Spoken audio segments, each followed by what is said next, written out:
실상유보연학이야. 오늘은 권지품을 설하도록 하겠습니다. 이 권지품을 설하기 전에 먼저 여러분들에게 말씀드릴 것이 있는데 분명하게 밝혀두는 부분을 말씀드리고자 합니다.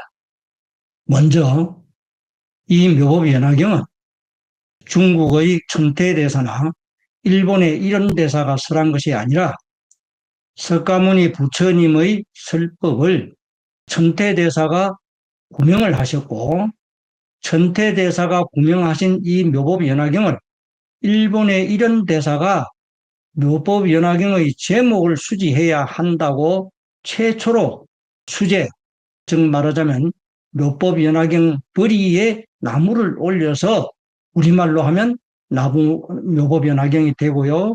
일본말로 하게 되면 남묘호란계교라고 하게 됩니다. 그것은 남묘호란계교라고 하는 것은 일본 종교라고 보시면 됩니다.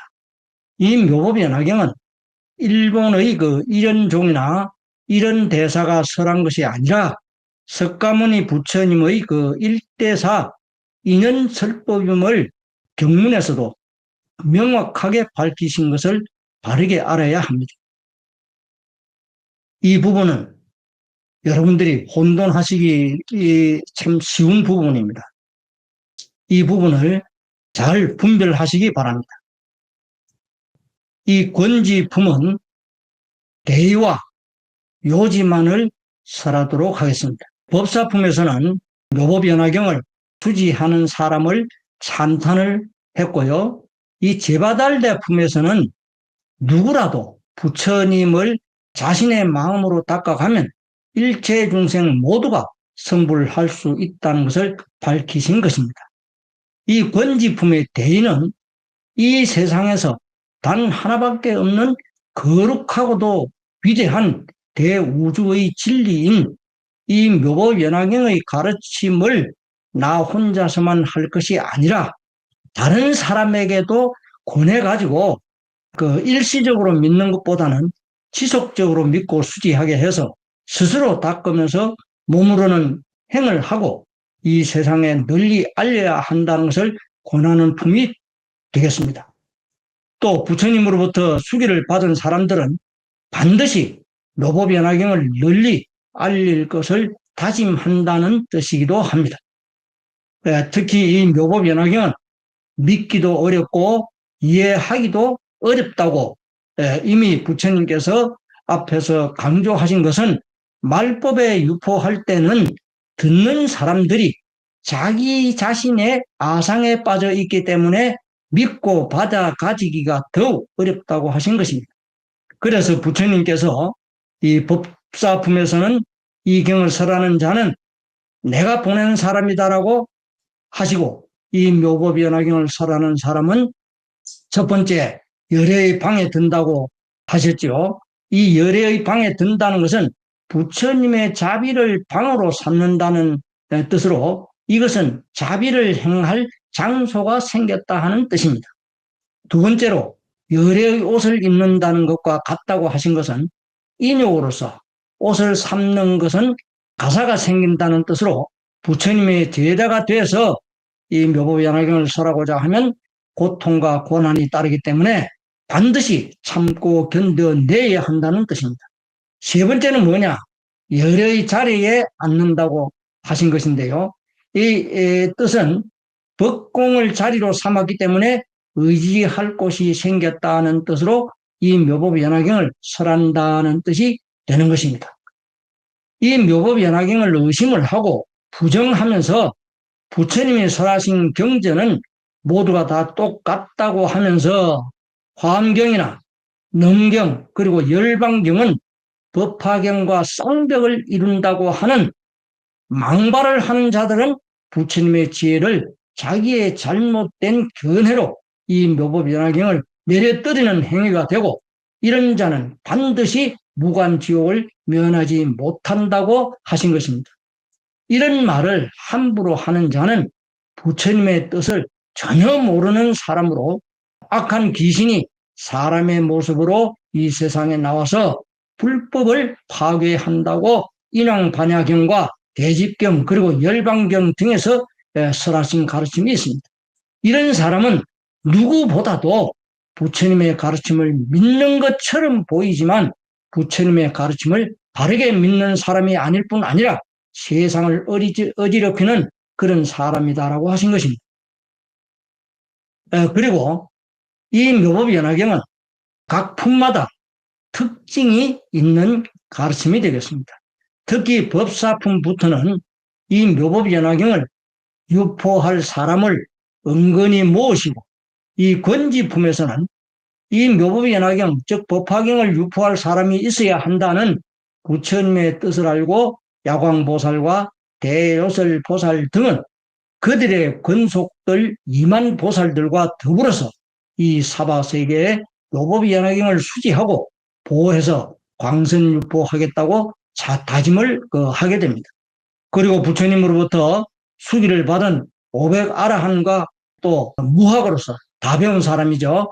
다 배운 사람들과 열심히 배우고 있는 8천의 성문들이 발언하기를 부처님께서 인멸에 드신 후에 사바세계에서 처음으로 부처님의 법을 배우는 성문들과 영각들로서는 법력이 부족해서 이 묘법연화경을 유포하는데 너무 힘드니까 야광보살과 대요설보살 등은 자신들 스스로 힘이 미칠 수 있는 다른 국토에 가서라도 이 경을 유포해서 중생을 제도하겠다고 부처님 전에 서원을 하게 됩니다.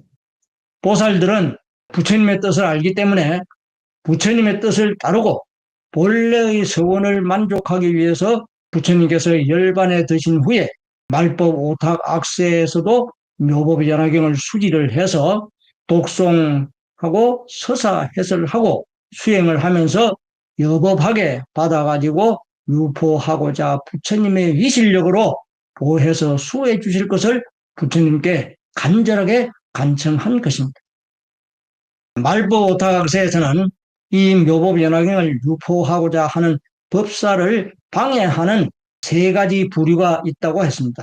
이 묘법연화경을 유포하는데 방해하는 자들이 어떤 방해와 박해를 가하더라도 반드시 인욕하고 극복하겠다고 부처님의 전에서 서원을 하게 됩니다. 이 묘법연화경을 설하는 법사를 방해하는 부류는 3가지가 있다고 했죠. 어떤 부류인가 하면은 첫 번째는 속중 정상만자라고 합니다. 이 속중 정상만자는 묘법연화경을 설하고자 하면 반드시 방해를 하는 자들이 생기게 되는데요. 예를 들어서 묘법연화경은 부처님의 직설이 아니라든가 또는 사입이라든가 또는 이 묘법연화경을 믿으면 귀신을 집으로 불러오는 것이 된다는 등 온갖 말로 사람들에게 이 묘법연화경을 믿지 못하게 하고 의심하는 자를 속중 정산만자라고 하였습니다. 저는 그동안 이런 자들을 많이 겪어왔다는 것을 말씀을 드립니다. 이런 자들이 묘법연화경을 펴고자 하는데 아무리 방해를 해도 참고 견뎌내고 바르게 설하면서 극복해야 한다는 것입니다. 설사 지혜가 없는 세속의 사람들이 이 묘법연화경을 설하는 사람을 보고 욕설이나 또는 칼과 막대기로 협박을 하면서 때릴지라도 이 묘법연화경을 유포하고자 하는 사람은 반드시 인욕하고 극복해야 한다는 것입니다. 두 번째는 뭐냐? 도문정상만자인데요. 이런 자를 보고 인욕하는 것인데 도문정상만자라는 뜻은 깨닫지도 못하고서 깨달은 것처럼 아주 자만하고 교만한 자를 도문정상만자라고 합니다. 다시 말해서 출가한 성녀들이 사견으로 인해서 교만하고 비뚤어진 마음으로 깨달은 것이 없는데도 불구하고 깨달아서 아는 것처럼 말을 하는 자들로서 이러한 교만한 자들을 보더라도 이 법을 설하는 사람은 반드시 참고 견뎌내야 한다는 뜻이 됩니다.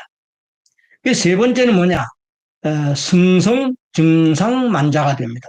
이런 사람을 보더라도, 즉 승승증상만자를 보더라도 인옥하는 것인데요.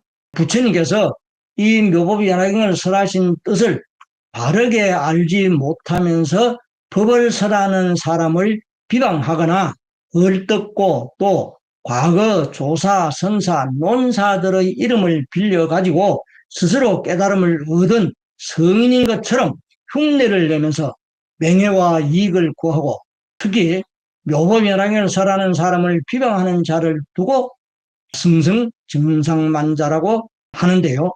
이런 자들은 반드시 경계하라는 뜻입니다. 이 권지품에서 부처님께서는 마하바사 바제와 야수다라 비구니 그리고 여러 비구니에게 처음으로 수기를 주시는데요. 이 권지품에서는 중요한 의미가 있다고 할 수 있습니다. 수기를 받은 마하바사 바제와 여러 비구니들도 소원했던 수기를 받고 부처님께 맹세를 하는데요. 비구니인 자신들은 법력이 부족해서 이 묘법연화경은 사바세계에서 펴기가 너무 어렵기 때문에 자신들의 힘이 미칠 수 있는 다른 국토에 가서 묘법연화경을 널리 유포하겠다고 부처님 전에 맹세를 합니다. 수기를 받은 비구니와 대중들은 부처님 전에서 이 묘법연화경을 반드시 유포할 것을 소원을 하고 자기들의 뜻을 부처님과 석가모니 부처님과 다보 부처님이죠. 그리고 시방의 모든 부처님께 청하게 되는데요. 이것을 다 함께 이제 대중들이 증명해 주실 것을 석가모니 부처님과 다보 부처님께 간청을 합니다. 특히 말법에 살아가고 있는 우리 중생들은 반드시 알아야 할 것이 있는데요. 그것은 섭수할 것과 절복해야 하는 것이 있습니다. 이 섭수라는 것은 무엇이냐 하면 남의 잘못을 이해하면서 고쳐주고 포용하고 배려해서 보호해주고자 하는 것이 섭수가 됩니다. 반면에 절복이라는 것은 이 세상을 살아가면서 구사안일하게 살거나 타협적인 방법만을 찾아서 모든 일을 쉽게 해결하고자 하면 바른 분별력을 잃고 맙니다. 또 상대의 잘못을 알고 고쳐주려고 하면 잘못을 인정하려고도 하지 않고 오히려 더 기세를 부리면서 자신의 잘못을 합리화시키려고 하는 것을 불쌍하게 생각하는 것이 절복입니다. 이러한 사람들은 때가 될 때까지 그냥 내버려 두고 더 이상 구업의 죄를 짓지 않게 하는 것이 또한 절복이 됩니다. 그리고 바른 것은 받아들이고 바르지 못한 것은 과감하게 버리는 것도 절복이 됩니다. 사람들은 불교를 믿는 사람이나 기독교를 믿는 사람이나 모든 종교를 믿는 사람들은 자기 종교가 아닌 것은 배척하고 비방을 하게 됩니다. 그 비방한다는 그 자체가 자신이 없다는 뜻이 됩니다. 자신이 없으면 상대를 비방하게 됩니다. 자신이 있는 사람은 결코 다른 종교를 비방하지 않습니다. 그것은 분명하게 알아야 할 부분이라고 생각합니다. 사람들은 인연으로 인해서 잘못을 알면서도 묵인을 하고 감싸주려고 하는데요. 그것은 오히려 더 나쁜 길로 가는 것을 방조하는 것이 됩니다. 이렇게 부처님 법을 유포하고자 하면 어떠한 박해가 가해져도 인욕하면서 유포해야 한다는 것이 부처님의 뜻을 이 권지품에서 나타낸 것입니다. 그리고 중생들이 살아가는데 번뇌 망상이 생길 때는 반드시 원인이 있기 마련입니다. 그 원인을 찾을 때는 외부로 인해서 생긴 것으로만 알고 있는데요. 그것은 잘못된 생각입니다. 번뇌 망상이 생기는 것은 아주 작은 자기 자신에게 집착을 해 있다 보니까 자신에게 얽매여 있게 되고, 그러다 보니까 자신이 만들어서 번뇌가 생겨나는 것이라는 것을 모르고 있다는 것입니다. 문수사리 문경에 보면 이런 말씀이 있습니다. 해탈이라는 구덩이에 빠져서 스스로에게 이롭게 하지 못하고 남을 이롭게 하지도 못한다라는 구절이 있습니다. 이 뜻은 예를 들어서 돈에 집착하는 사람은 그 부자가 되어야 한다는 그 생각에 돈에 집착하고 있으니까 다른 옆을 볼 겨를이 없다 하는 것입니다. 이렇게 작은 자신은 스스로에게 빠져 있지 말고 부처님의 가르침으로 인해서 하루하루를 즐겁고 보람 있는 삶을 살아갈 수 있도록 모든 사람을 이 묘법연화경으로 인도해서 구원해야 한다는 마음을 가지고 실천할 때 비로소 편안함을 얻을 수가 있다는 것입니다. 불자 여러분들은 부처님께서 50년 동안 설하신 설법 중에 신앙의 대상은 오직 이 묘법연화경으로 이 묘법연화경이 불교라는 부처님의 뜻임을 아시고 바른 믿음으로 인해서 모든 소망을 이룰 수 있다는 확고한 신념을 가지시기를 바라면서 권지품을 마치고 다음은 안락행품을 설하도록 하겠습니다. 실상묘법연화경.